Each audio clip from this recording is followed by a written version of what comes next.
Is this recording? Oh. Yeah, it's counting down. Okay. Hey everybody, today we're going to take a little trip by the river. I wish I was going down the river. It's almost 100 degrees here in Michigan. We're going to share a story today about Montville, Sanborn.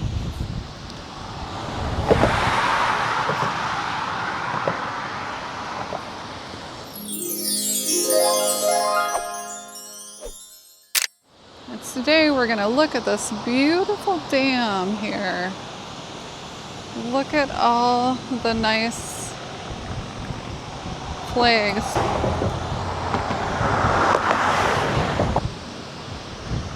So now this used to be the old Brown Dam. And now to the left over here, they actually have parking, plenty of parking where you can park. And like this guy is gonna do, you can go down the river and have some fun. Look at this.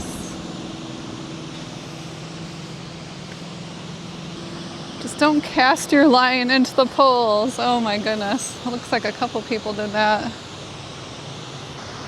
What a beautiful view.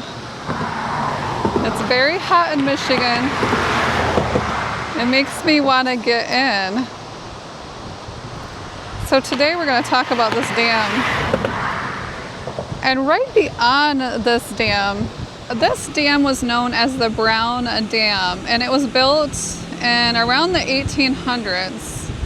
It's here in Alaska, and it was developed for the lumber industry. A local pioneer, William Brown, built a flour mill on the east of the bank of the Thornapple River in 1868. To power the mill, a dam was constructed on the river. And so the locals here were able to get a job constructing the dam on the river. This was going to be a reliable power source for the mill and the people around it.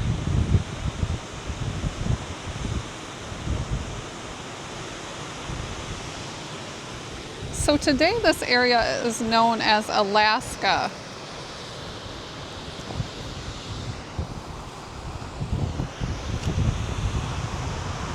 So if you look beyond this over here, this dam, look beyond the dam here, before it crossed over the side.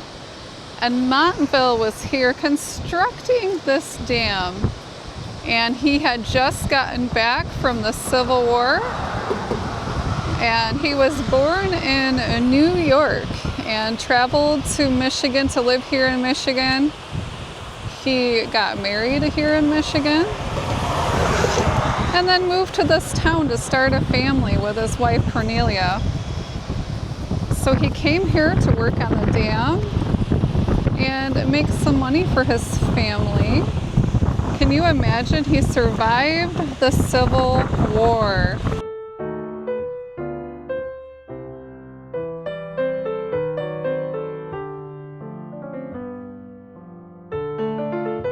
And made it back home. Not many survived the Civil War. So he was constructing it, and he was right over the top here, and he was in his canoe. And unfortunately, the rapids were really going fast that day, and he lost control of his canoe and went right over the side. Now here, this doesn't look too bad. You know, if you look at this, that does not look like it would be, you know, that bad, right? Not that bad of a drop. You could totally survive that. But back in the 1860s, that was a big drop. And not a lot of Michiganders here back then even knew how to swim, if you can imagine. Now nowadays, I think most Michigan people know how to swim because we have so much wonderful waters, rivers, and lakes here in Michigan. But back then, he definitely didn't know how to swim. A lot of them didn't. As you can see here, now this has become more shallow here, because they're holding some of that water back. Now you can imagine before this dam was completely constructed, it was probably pretty wild there. So he goes over the dam, and the people here over on the side, they see what's going on. The local people and the guys that were working on the dam, they seen him go over. And I'm sure they were just in fright of what was going on. And so they were calling to him, trying to help him. The men had their fishing rods, and they tried to help him.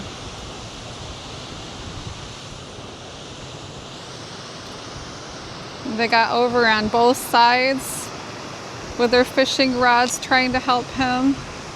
But they said he was about 20 fishing rods away when he went down, and they kept seeing him bobbing up and down, and then he completely disappeared. It's a story way back in the newspaper, way back.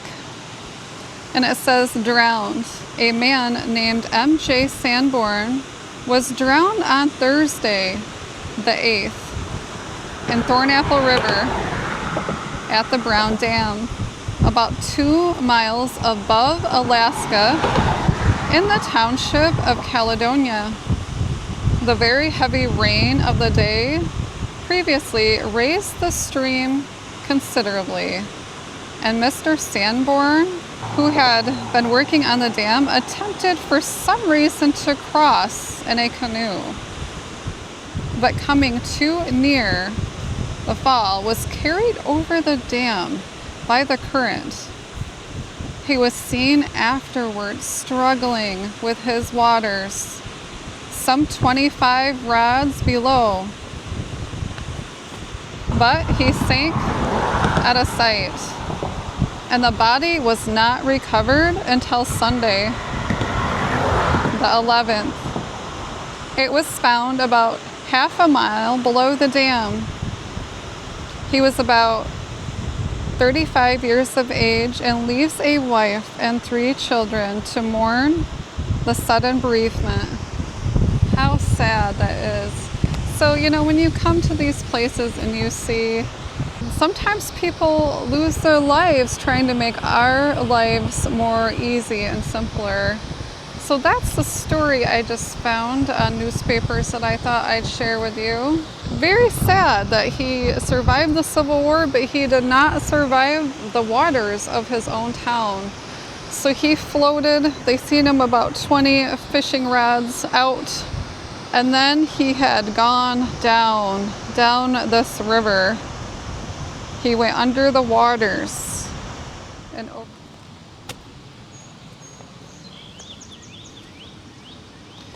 So here he came out on this side of the dam. Now today it's pretty shallow, but back then, before the dam held these waters, you can see up these embankments, the dam and the water used to raise quite high, as you can see from the embankments. So this used to be a very, very deep river. And poor Montville, he floated right on down the river. And he wasn't found until Sunday. Very sad. I thought I'd just share that story. Look at the beautiful flag. He is one of the township's people that helped to make the township better. And I thought we would share this story so we don't forget his memory.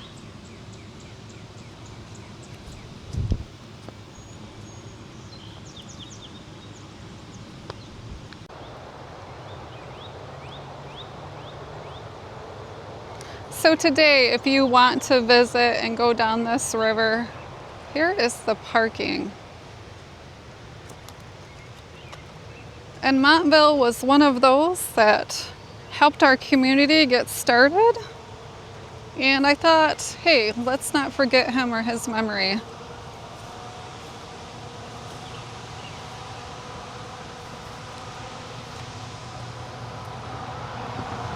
There is a nice little spot to get in right down here from the parking. You can bring your kayaks, your boats, your rafts, your fishing poles. Or if you just want to go down there and have a look, there's plenty of little spots where you can go and get in the water or just watch. So let's take a look over here. Really pretty wildflowers. Sometimes I think wildflowers are just as beautiful as regular flowers.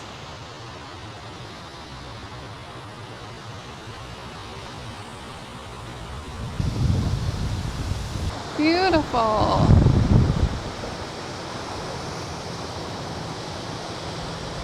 What a great view.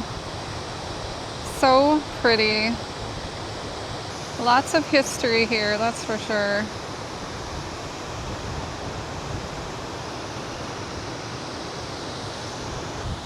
Now, a little thing that I wasn't able to find was where he's buried, but I'm pretty sure like 99.999 forever percent that he is buried in Alaska, because there are no other cemeteries around here. And I'm going to take you over there a minute. It's where I actually was the other day. If you've seen this video here, that is the video that I had about that cemetery. A little bit of history there also. It's right around the corner. So I'm going to take you there and just show you what that cemetery looks like.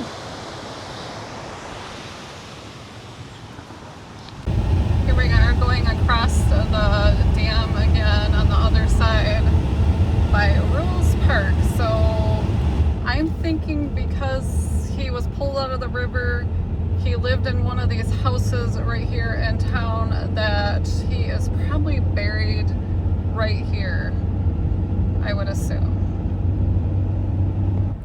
Okay, so this side on the east side is the old cemetery. So this is where he would have been buried. Okay, so Montville would have been brought here on this side of the cemetery. This is the old side. Records do get lost, and there was a lot of fires back then. And I'll keep my eye out as I come back here, probably quite often, volunteering, that I might run into his tombstone. Most of the tombstones here are in pretty good condition, so I would think that I might run into it, but he might not have had a store, or it might not be left anymore. There are a lot of spots where I'm sure there are people, as you can see, open spots. He would have had a gravestone for a veteran, so it's going to be a veteran gravestone. It might be way back in that back area too, but there are a lot of veterans here. As you can see, there are flags up for the 4th of July. Each veteran has a flag.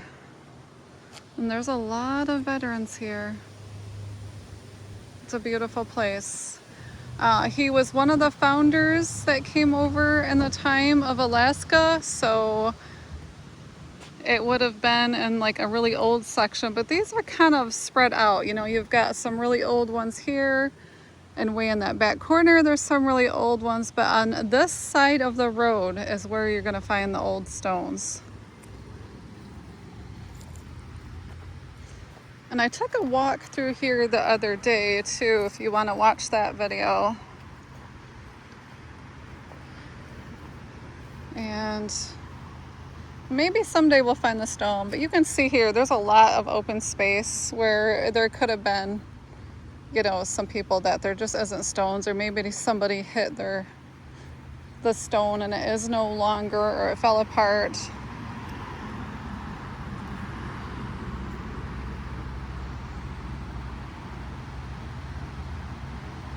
A beautiful lies ends not in death. Is that what that says?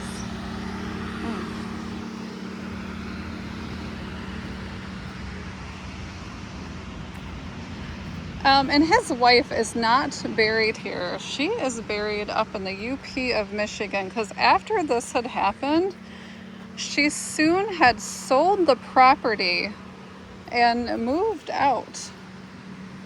And she moved up towards Traverse City, Michigan. So Beautiful stones here. Oh, here is a bench. I was looking for a bench the other day to share my story, and I guess you can look at the flagpole maybe? Without a flag? I don't know. So this is, well, that's kind of interesting. What is that? Is that a stone? That's actually a stone with a star on it. Must be a marker for something. Well, I hope you enjoyed that little story of mine from Alaska, Michigan, back in Alaska. It's a cute town. I always enjoy traveling over here and taking a little tour of the town and finding some history. Good luck on your next search if you like videos like this, true crime, and sometimes I do legends and cryptids, which is kind of fun. Make sure you subscribe and leave a comment. And for heaven's sakes, please give the thumbs up, because, you know, it helps. Have a good day, everybody. Bye. Now, you didn't think I was done doom scrolling, did you? Because let's just rewind and go back to the story. Now, after the doom scrolling, I just had to look up more information. You know me, I just can't put a good book down or a good piece of information down. I have to just deep dive into it some more. His wife's historical records reveal that her life took a heartbreaking turn to her being administered into a poor farm with no other family members with her. So I had to add her to Ancestry. For me, that's the easiest way to compile the evidence all in one section. So Ancestry is a great tool. You do not need Ancestry to get any of this information, but to compile them into one big pile of happiness or sadness in this case. This is the easiest way to basically organize your tree or any other tree you're trying to find. Okay, so here back in the time, we're back in 1882, and this is the Grand Rapids Eagle here in Michigan. And we can see that Cornelia right here had sold her 5 acres to Edward Shirk, and she sold that for $110. Can you imagine today? That'd be so nice. Anyway, she sold her 5 acres. So she was living in the town of Alaska, Brownsville it was called. There was some discrepancy of what it was called back then. Most of the time they called it Brownsville. It's now Alaska, Michigan, and she sold her 5 acres. So that leads into a whole nother can of worms. Let's read this. This is one of the many, many newspaper articles out there, and if this happens to be your family, if you have Sanborns in your family, definitely look under newspapers.com because they have a big variety of articles of what happened to this poor Cornelia Sanborn. So it says forged collaterals, and I haven't read this totally, so bear with me. Cashier Thompson's crookedness coming to light. St. Louis, July 16th. Behind the attachment suit which Mrs. Cornelia Sanborn has brought against the property of Allen B. Thompson, the absconded cashier of the Provident Savings Bank, lies a story which, if true, so again, this is allegedly, everybody, allegedly, because he hasn't been charged quite yet, will show that Thompson's alleged forgeries and general crookedness extended farther than what was first generally supposed. So basically what had happened is she has gone to the bank, okay?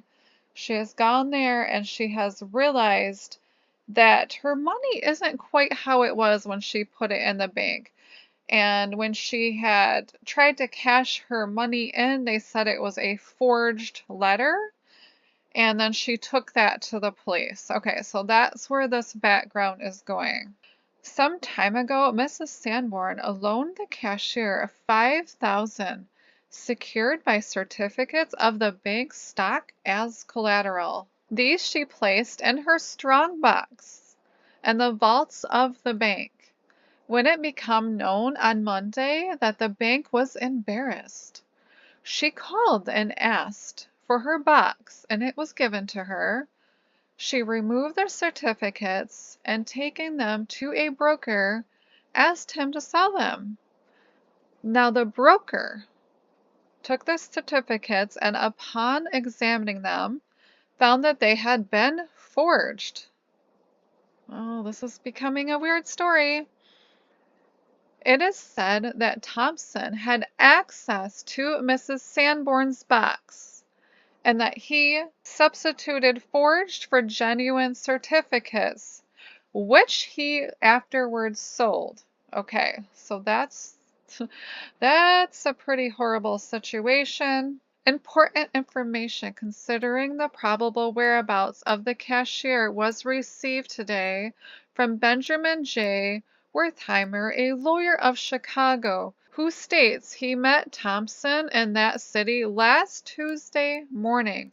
Okay, so Thompson has basically now fled to Chicago, where he hired his own lawyer because he, allegedly probably has plenty of money to do so. Oh wow, this is also reminding me of another family story. Wow, look at that. It is supposed he was on his way to Detroit, whence he went to Canada. So now he's going to Canada. Oh boy. And I haven't read this yet, so whoo! So now he's crossing foreign lands. Okay, he has crossed the border. Today, the first steps in the direction of apprehending the fugitive were taken. Warrants charging him with embezzlement and grand larceny were issued, and the directors employed 2 attorneys, one to carry the civil and the other the criminal branch, or the prosecution. Detectives had been put upon the case and are now engaged filing up various clues. Okay, so wow, that's horrible, right? Mrs. Sanborn's having an awful time. Okay, so that was the newspaper clipping that I saved. Okay, now as we look at the timeline, you can see some just horrible, devastating facts here. We can see that Montreval Sanborn died in 1869. However, if you look at January 1870, she gave birth to Emma Mae Sanborn, and this is after her husband had passed away. Now, as we go down the timeline here, she stays in Caledonia. So 1 year later, she's still in Caledonia, but she's going to sell off her farm. And that's where that story goes into place. However, as you can see here, she moves to Traverse City. Now, there's a couple sites of this. I did double check to see if this was indeed the same person. It is. And she had married an Elva C. Walling. And she was, at the time, living in Charlevoix, Michigan. And she had married on January 11th of 1885. So a few years later. Here's the strange thing I thought was really odd. Now, I don't know, I can't say what their marriage was like or what the shindig really was when you look at just the facts. We don't know their feelings, their true stories, and sometimes you can find those from either relatives or historical societies. Sometimes we'll have stories or people that have shared things. So that's what I think makes things really interesting are the stories and the newspaper articles that portray the stories. But here we're going to find Elva Walling. But I thought it was really interesting that Elva was claiming that he died a widowed male. But yet he had remarried Cornelia, so I am not sure if they had gotten a divorce at that point or if they had just said, I don't like you, we're just going to pretend we're not married or it never happened. Either way, it became another instance of something not quite working out, and poor Cornelia just could not catch a break in life. I'm going to go look for a census record, which can be found over here in Ancestry. It's the easiest way to find a census. You can also look on Family Search for free if you don't want to pay for Ancestry. And I'm going to look for a 1890 census because we're going to just narrow this down. 1890s. It's very odd. What's going on here? So it looks like the 1890s. Alva was in a veteran's home. He was ranked one time as a corporal, so he had a really good role in the military. He was a veteran.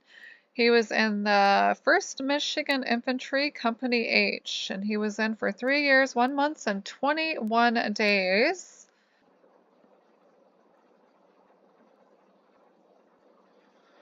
So in 1890, he was living in a home for veterans, and it says special schedule surviving soldiers, sailors, and Marines and widows, etc. of Michigan.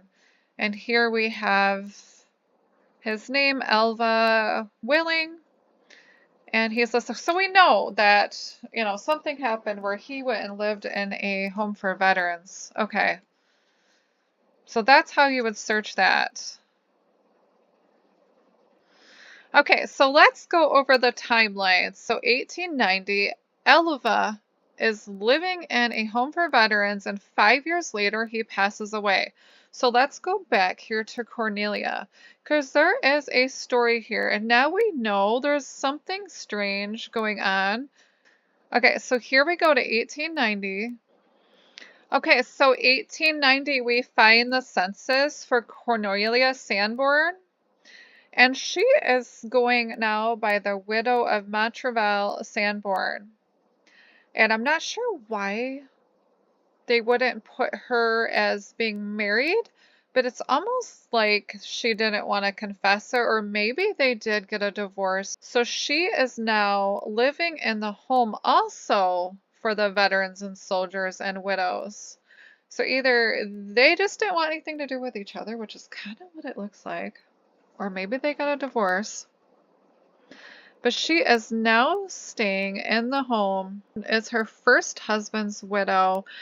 And a lot of times they stay at these homes as either like insane asylums, inmates, criminals, poor farm, or being sick. Or maybe they were too old and they didn't have anybody to take care of them that were left.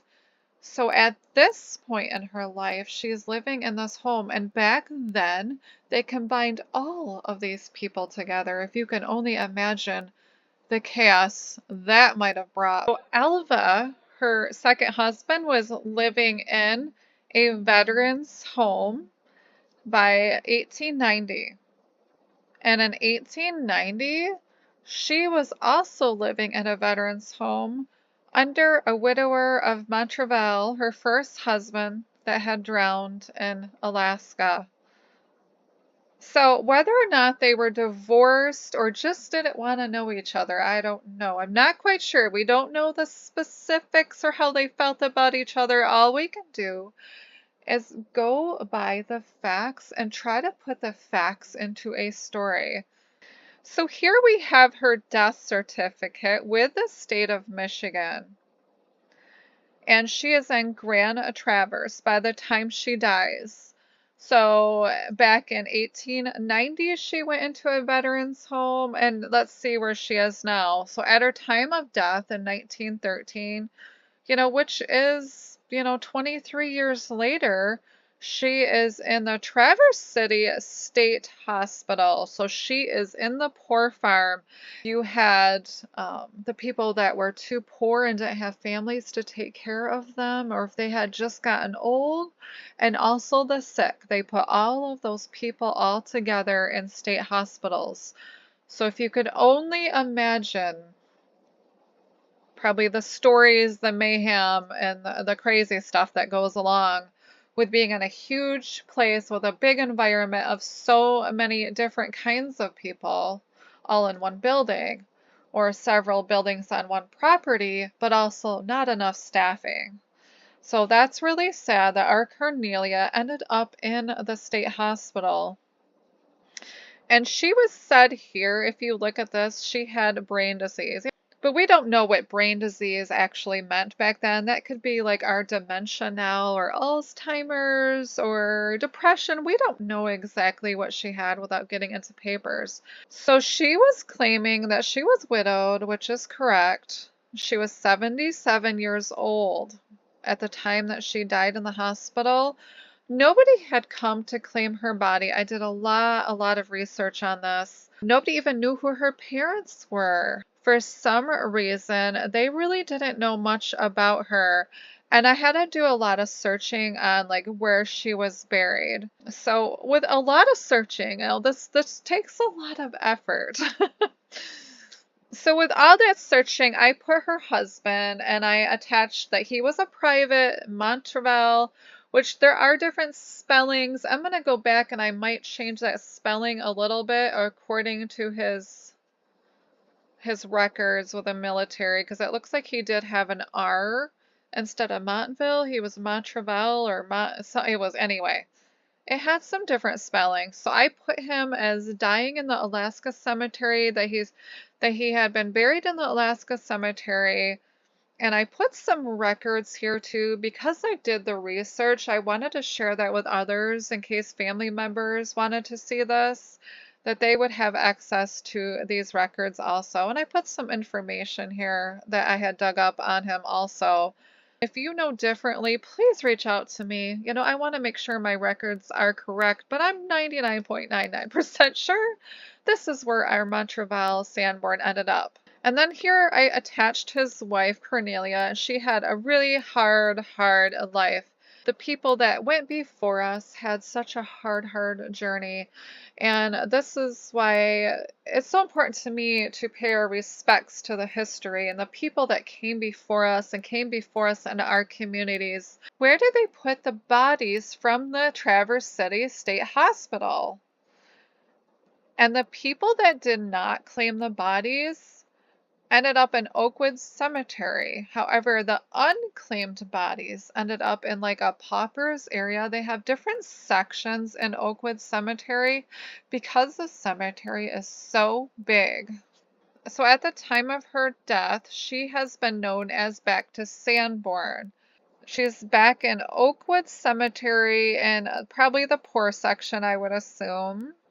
And she's probably in an unmarked grave, but I'm 99.9% sure again this is where she is after a lot of digging up research. Nerelia Van Putten was born October 1835 in New York. Her father, Frederick, 37, and her mother, Mary Jane, 28. And then she married Montrevel Sanborn. She passed away at Traverse City State Hospital, and she's buried in Oakwood Cemetery in the northern Michigan Asylum area, and it is likely to be unmarked, and she had lived in Hall 9. So that's the information that I dug up that I thought I would add there. She lived a hard life, for sure. But look at this nice paper trail of somebody's history that's left behind that we have access to, which is absolutely wonderful when we're digging for information. Okay, so that's it for real this time. Thank you for joining me. I'm Jodi Genealogy as we uncover the forgotten stories that's hidden within our history. If this story moved you, please like this video, subscribe, and share it with someone who loves history and genealogy as I do. Now, every family has a story waiting to be discovered, and together we'll continue bringing these forgotten voices back into the light. Until next time, keep searching, keep questioning, and keep your family's history alive. Because every name has a story, and every story deserves to be remembered. Love to all. Bye, everybody. Please give the thumbs up, because, it helps. Have a good day, everybody. Bye.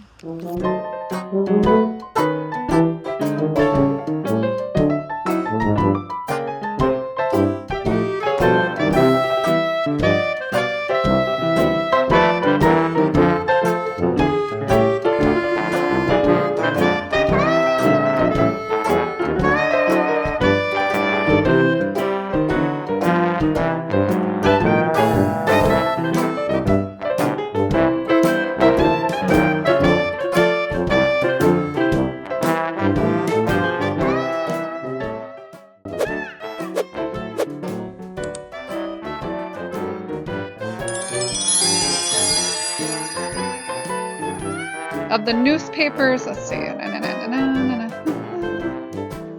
don't know where I put it. I don't know where I put it. Oh no. What am I gonna do?